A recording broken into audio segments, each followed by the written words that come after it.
What's up, everybody? It's Alex from Heavy New York. We are on the tour bus outside Les Pouilles and Rouge, and today we are here with Johan of Evergrey. Thank you so much for your time today, man. Thank you, sir. Yeah. Thank you very much. It's so awesome to have you here. The Atlantic, which came out this past winter, is absolutely awesome. Do you consider this to be an appropriate follow-up to The Storm Within, or do you think that this new record is more or less like its own entity?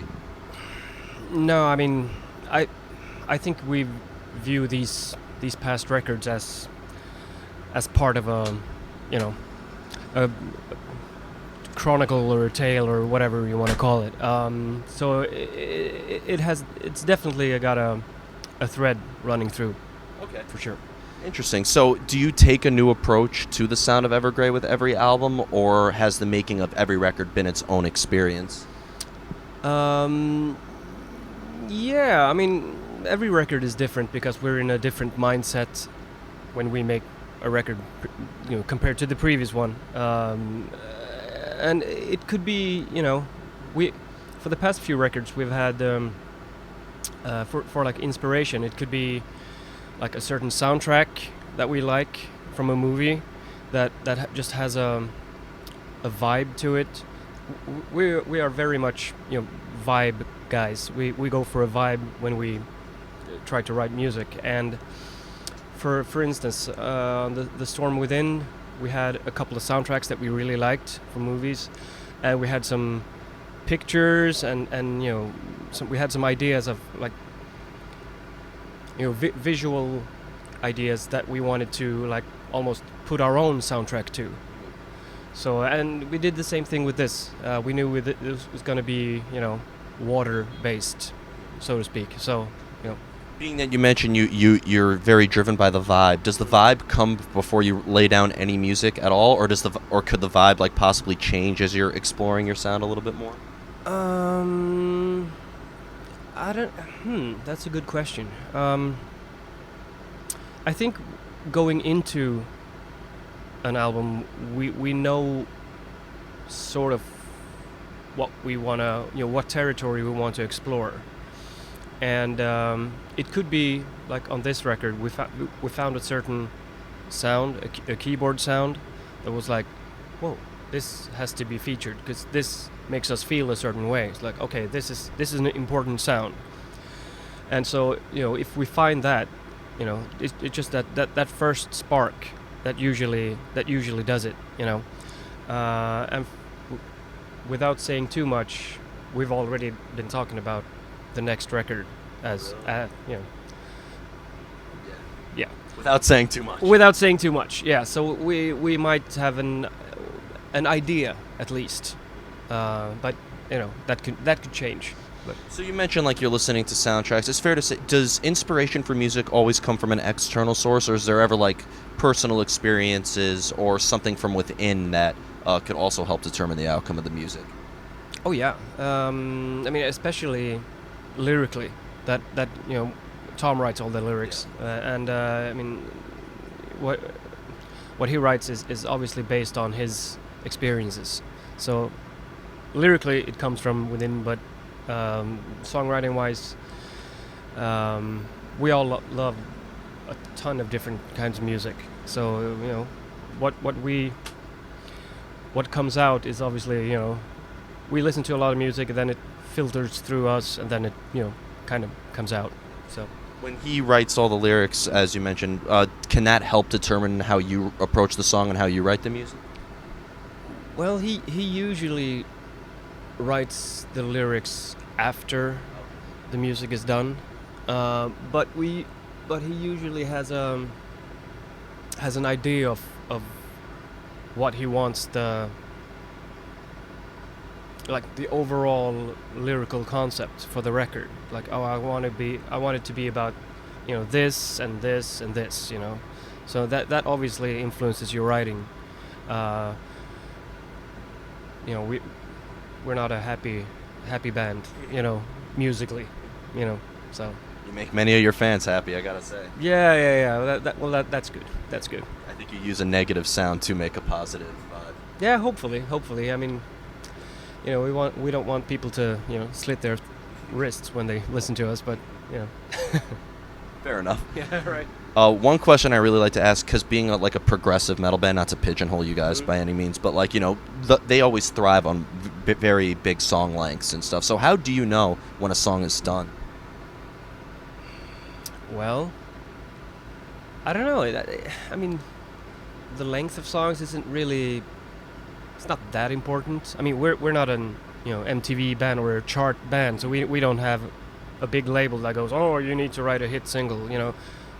2.5 minutes. Exactly. That's if a song is 2.5 minutes, then a song is 2.5 minutes.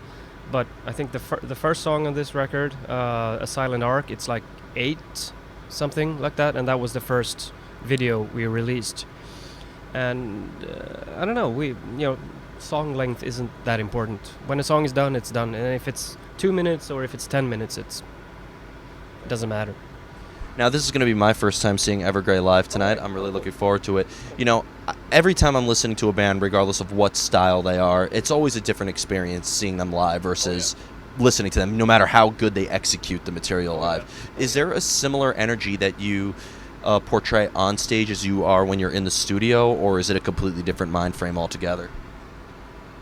Oh, it's different.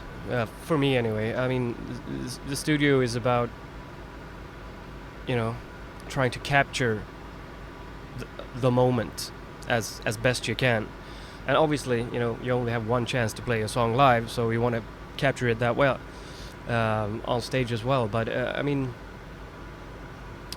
for live performance, obviously it's people are paying to see you play, and if you just stand there and go bing bing bing bing bing, that doesn't make for a good show for us. So I mean, we obviously want to convey a certain emotion and want people to have fun. Yeah.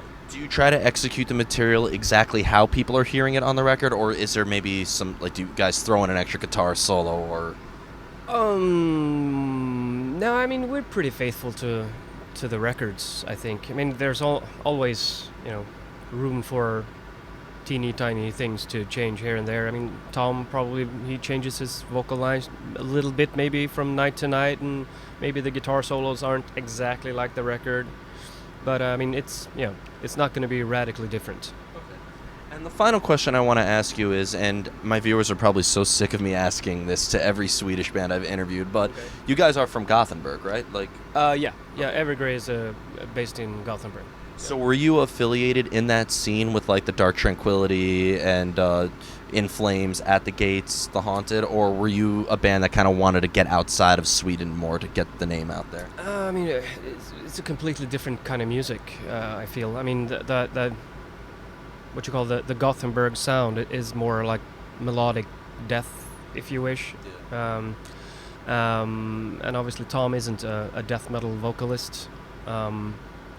So I think just having clean vocals separates us from those bands. But it's not like we're trying to be different. We're just, we sound the way we sound, and so do they, Yeah. Well, a lot of people like assume that, like, I remember, like, I think I interviewed a Per from Scar Symmetry one time, and like they started much later than At the Gates, but like everybody assumes, oh, they're from Sweden, they must be, playing the same clubs as those guys back in the day. Yeah. No, well, some of those clubs, well, most of those clubs don't exist anymore, unfortunately. But we not all of us, but we know each other pretty well. I mean, Sweden isn't that big. And we play, the same festivals sometimes, and I know Per from Scar Symmetry, he's a friend, and the Dark Tranquility guys. We just toured with them this summer. We shared a nightliner. We did the same festivals and stuff. So, we're all friends. And Hammerfall was here last night. Oh yeah, I heard. We know those guys as well. So, did you see them? Yeah, it was amazing. Oh, it was. Oh, cool. Excellent. So before we go, I'd like to thank you so much for your time tonight. It's going to be a kick-ass show tonight. Only 30 minutes, though. So you're playing one song? I'm kidding. 4. Yeah, okay. There you go. Somebody made a meme one time, 40 minutes late to a progressive metal concert, but made it before the first song ended. Yep. Yeah. Yeah, sometimes that's true. Yeah. Is there just anything else with tours or new music that you would like to promote? This will be uploaded by midnight, so if it hasn't been announced yet, don't say it. Oh, cool. Well, we don't have that many shows left on this run. We're obviously, New York today, Baltimore tomorrow, and then 2 more shows that I can't recall where they are. And then we take some time off after this, and then in November we go to South America. Oh, awesome. Yep. I heard it's incredible down there. Oh yeah, it's great. It's great. South Sweden, that's what I call it. Yeah. That's cool. Yeah. Well, thanks so much, Johan. Thank you, man. Thank you so much. Everybody, Johan of Evergrey, The Atlantic, pick that up if you haven't already. This is Alex from Heavy New York. We'll see you next time.